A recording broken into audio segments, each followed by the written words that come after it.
Okay, so one idea I've kind of been rolling around in my head here recently has been just the idea that when it comes to adult and child relationships, whether it's parenting or teaching or any other kind of like coaching, I think a lot of times adults have this idea that there should be some kind of power imbalance that is enforced.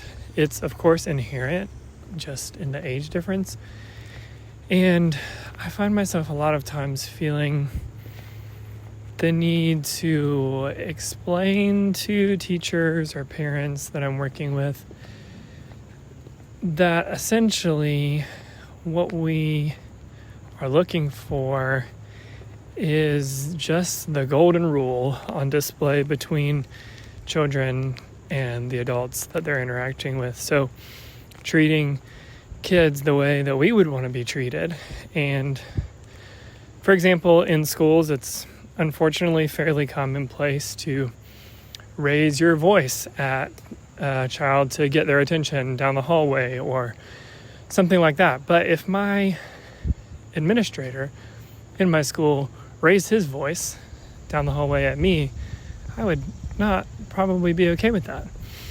And I just think sometimes we don't think twice about that kind of dynamic. Another example is when it comes to conflict and punishment or discipline with parenting.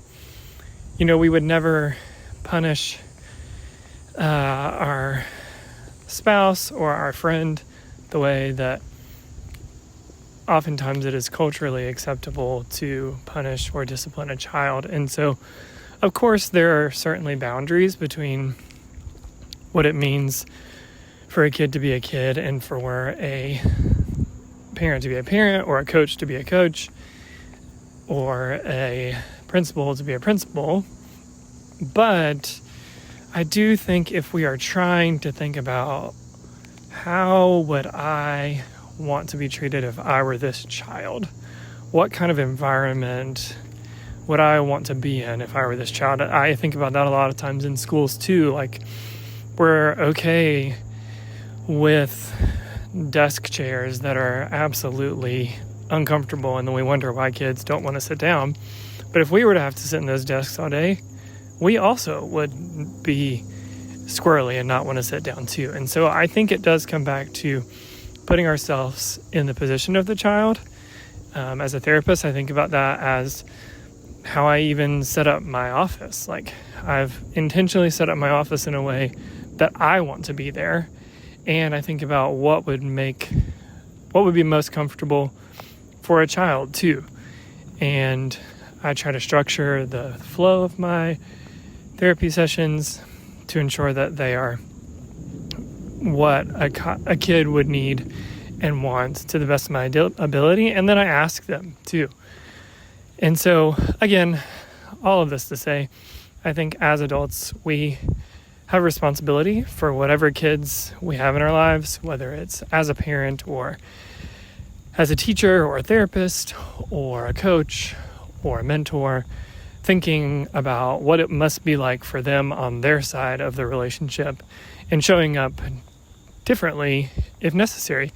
And then really just asking ourselves some hard questions about, are the things that are societally and culturally acceptable about adult-kid dynamics always healthy and always most supportive? So that's kind of where I'm at with that for today. It's definitely a developing thought, but would love to hear more if you have some thoughts. But other than that, hope you have an amazing day.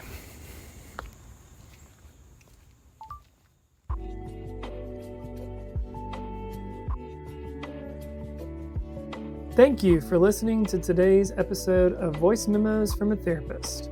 I'm Graham McBride, a licensed professional counselor associate, and I really appreciate you taking the time to listen. Make sure to subscribe so that you don't miss our next memo when it comes out, always on Monday mornings. Just a reminder, the content in these podcasts is just my own opinions. They should not be considered therapeutic counsel or advice. And as always, I reserve the right to continue to learn and grow, as I hope that we all are. If you have further questions, feel free to find me on social media at gmc.counseling. This podcast is also available on YouTube if you're more of a video person, along with some longer form content. And finally, if you would like to learn more about what was discussed today, you can find more details in the show notes. As always, I hope you have an amazing day.